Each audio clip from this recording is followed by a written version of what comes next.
चुनाव का समय है और इस कार्यक्रम में मिलन समारोह में हम लोग यहाँ उपस्थित हुए हैं। मैं आपके बीच में एक संदेश लेके आया हूं।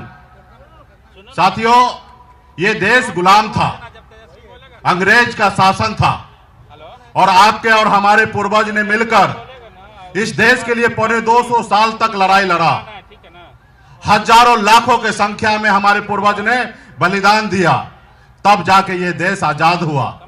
जब देश आजाद हुआ तब बाबा साहब भीमराव अंबेडकर ने हमारे लिए एक संविधान बना के दिया, जिसमें पहले राजा के घर में बच्चा जन्म लेता था, वही राजा बनता था। लेकिन बाबा साहब ने कहा कि नहीं, अब इस देश का राजा रानी के कोख से बच्चा जन्म लेगा, वो राजा नहीं बनेगा। इस देश का राजा वो बनेगा जिसके पास वोट होगा, वो व्यक्ति राजा होगा। और बाबा साहब ने हमें एक संविधान बना के दिया, हमारे देश के लिए एक लोकतंत्र दिए। और साथियों, हमारा देश आजादी के 77 साल बीत गया, लेकिन आज हमारा देश, जो हमारे पूर्वज का जो सपना था, कहीं ना कहीं कुछ लोगों ने इसको गुमराह करके आज कहीं ना कहीं हमारे पूर्वज के सपना को चकनाचूर करने में लगा हुआ है। इस देश को लोकतंत्र से हटाकर राजतंत्र में लाना चाह रहा है। साथियों, इस देश के संविधान को बदलने का कोशिश किया जा रहा है। आज संविधान के दम पे आज गरीब पिछड़ा, आज मल्ला का बेटा भी आपके सामने में अपनी बात रखने का हैसियत रखता है। ये किसके कारण? ये संविधान के कारण। लेकिन कुछ लोग जो है, नागपुर में डिसीजन होता है और नागपुर के इशारे पे देश में संविधान को बदलने की सोच रखते हैं। साथियों, आज बताइए देश किस जगह पे पहुंच रहा है? आज बताइए देश में 2-2 मुख्यमंत्री को जेल में डाल दिया गया। क्या ये लोकतंत्र है? ये लोकतंत्र नहीं है। साथियों, आज जितने भी सरकारी संस्था है अपने जेब में रख लिया है, किसी को बोलने की आजादी नहीं है। क्या ये लोकतंत्र है? हेलो, आज देश में हजारों लाखों करोड़ रुपया देश के जनता का खर्च हो रहा है चुनाव पे, इसलिए क्योंकि जनता मालिक है और जनता जिसको चाहेंगे उनको बैठाएंगे। लेकिन आज क्या हो रहा है? हर चीज को अपने कंट्रोल में लिया जा रहा है। आज देखिए, कांग्रेस पार्टी इतनी बड़ी पुरानी पार्टी, आज उनके बैंक खाते को सीज कर दिया गया ताकि वो सही से चुनाव न लड़े। आप बताइए, हमारी भी पार्टी को बहुत कोशिश की है, खास करके मोदी जी, कि मुकेश सहनी का पार्टी को समाप्त कर दे। लेकिन हमने बहुत मेहनत किया, लेकिन हमारी पार्टी को रजिस्ट्रेशन नहीं कैंसिल कर पाया। हमने उसके लिए काम किया। इस देश में 927 पार्टी को रजिस्ट्रेशन कैंसिल करवा दिया ये मोदी जी की सरकार ने। तो साथियों, हम सबको मिलकर लड़ाई लड़ना पड़ेगा, संघर्ष करना पड़ेगा। जैसे हमारे पूर्वज ने संघर्ष किया, वैसे हम सबको संघर्ष करना पड़ेगा। आज हमें खुशी है कि आज हम ऐसे शक्ति के सामने में लड़ाई लड़ रहे हैं जो आज गरीब पिछड़ा लोगों को, सपना को अपने पैरों तले कुचल रहा है। क्या बोले थे मोदी जी कि हम पे एक बार भरोसा कीजिए, हमको लाइए, हम अच्छा दिन लाएंगे। क्या आप लोगों को अच्छा दिन मिला है? आज बताइए ना, 5 किलो चावल देना ये हमारे लिए अच्छा दिन है। आज हमारे बच्चे नौकरी के लिए तरह तरह के भटक रहे हैं, दूसरे राज्य में नौकरी करने के लिए 8,000 के नौकरी के लिए मजबूर है। आज हमारे लोगों को नौकरी नहीं मिल रहा है। तो इसलिए साथियों, आज कहीं ना कहीं हमें लड़ाई लड़ना है। आज मोदी जी देख रहे हैं, गांव में एक कहावत है, गांव में कोई अमीर घर के परिवार के लोग होते हैं, काम धंधा करते नहीं है और बाप दादा का जमीन बेच बेच कर खाते हैं। तो गांव में कहना है कि अरे बाप दादा की जमीन बेचकर फुटानी क्यों कर रहे हो?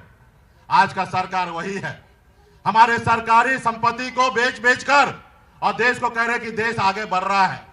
देश पे पहले जो कर्ज था उससे 4 गुना ज्यादा कर्ज हो गया और कह रहे कि देश विकास कर रहा है। आज देश के लोगों को सिर्फ 5 किलो चावल के लिए लाइन पे लगा दिया है और कोई लोग कह रहे हैं कि देश तरक्की कर रहा है। आप बताइए, अभी 10 दिन पहले दुनिया के सूची में से हमें विकासशील देश के नाम से हमें बाहर कर दिया गया और मोदी जी कह रहे हैं कि हमारा देश आगे बढ़ रहा है, डंका बज रहा है। तो साथियों, हम सभी को अपने संविधान को बचाने के लिए लड़ाई लड़ना है। आपने देखा ना, एक गरीब मछुआरा का बेटा संघर्ष किया, 900 रुपया महीने पे जाके बॉम्बे जैसे शहर में मैं नौकरी किया था और वहां पे मेहनत के दम पर अपनी कामयाबी का झंडा गाड़ा। फिर मैंने देखा कि हमारे लोग चांद पे घर बनाने के लिए सोच रहा है, लेकिन इस धरती पे हमारे लोगों के लिए घर नहीं है। मैंने बॉम्बे के ऐशो आराम जिंदगी को छोड़कर अपने लोगों के हक अधिकार के लिए पिछले 10 साल से मैं संघर्ष कर रहा हूं, लड़ाई लड़ रहा हूं। जब हमारे लोगों ने हमें अपना नेता माना, तब आपने देखा 4 विधायक बनाया। अपने दम पर मैंने बिहार में मंत्री बना, हमारे सहयोग से बिहार में सरकार बना। अगर हम समर्थन नहीं देते तो नीतीश कुमार जी का सरकार नहीं बनता और बिहार में मुख्यमंत्री नीतीश जी नहीं बनते। आज हमारे दम पे सरकार बना। लेकिन वो क्या किया? वो देखा कि एक मल्लाह का बेटा, मछली मारने वाले का बेटा मालिक बन गया, 4 विधायक बना लिया, मंत्री बना हुआ है, इसको रोको। उन्होंने हमें रोकने का काम किया। हमारे पार्टी के विधायक को खरीद लिया, हमें उस सरकार से बाहर कर दिया। जो सरकार हमने बनाया था उस सरकार से हमें बाहर कर दिया। तो साथियों, हमारे पास एक ही विकल्प है, संघर्ष करना। उसको मुझसे तक नहीं तकलीफ है, उनको निषाद समाज से तकलीफ है। उन्होंने देखा कि मुकेश सहनी के नेतृत्व में निषाद समाज आगे निकल जाएगा। जैसे हमारे आदरणीय श्री लालू प्रसाद जी के नेतृत्व में पूरे बिहार के गरीब, पिछड़ा, दलित सभी लोगों ने अपने पैर पे खड़ा होने का काम किया। उसी तरीके से देखा कि एक मल्लाह का बेटा बहुत तेजी से काम कर रहा है, इसको रोको, और वो हमको गुलाम बनाने का कोशिश कर रहा है। आज बताइए, हमारी लड़ाई है कि जब दिल्ली में निषाद को आरक्षण मिल रहा है, जब बंगाल में निषाद समाज के सभी उपजाति, चाहे वो बिंद हो, बिलदार हो, नुनिया हो, मलाह हो, चाहे हो तियर हो, बनपर हो, केवट हो, सभी को आरक्षण मिल रहा है इसी का। और इसके लिए हम लोग लड़ाई लड़ रहे हैं। कई बार मोदी जी ने वादा किया कि हम आपका काम करेंगे, हम आरक्षण लागू करेंगे। जब उसका समय निकल जाता है तो भूल जाता कि मल्ला का बेटा कौन हो तुम, तुम्हारा समस्या क्या है। तो आज देश के प्रधानमंत्री का काम है कि हर गरीब युवा के बारे में सोचना, हर जाति धर्म के बारे में सोचना, लेकिन वो नहीं सोचते हैं। वो आएंगे आपको लड़ाने के लिए आएंगे, धर्म के नाम पे लड़ाने के लिए आएंगे। तो इसलिए साथियों, हम सब इस संसार में, इस भारत में हम सब जाति धर्म के लोग आपस में भाई बनकर भाईचारा के साथ रहते हैं। इस देश की आजादी दिलाने के लिए हर जाति धर्म के लोगों ने खून पसीना बहाया, लेकिन आज वो लोग नफरत की राजनीति कर रहे हैं। आज जबकि उनको जोड़ने की समय है, लेकिन यहाँ पे तोड़ने की बात करता है। जब भी समाज में जो भी तोड़ने की बात करे वो आपका कभी नहीं हो सकता है, सिर्फ वो अपने स्वार्थ की राजनीति कर रहा साथियों। आज इसलिए मैं लड़ाई लड़ने के लिए मैदान में आया हूं साथियों।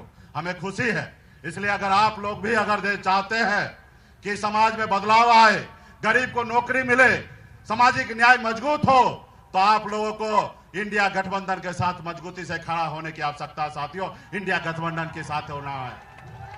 जीता जागता उदाहरण ले लीजिए। आप जब आपने देखा 2022 में जब नीतीश कुमार जी मोदी जी को छोड़कर और तेजस्वी प्रसाद यादव जी के साथ सरकार बनाए तो क्या फायदा मिला? कई लाख युवा को नौकरी मिला।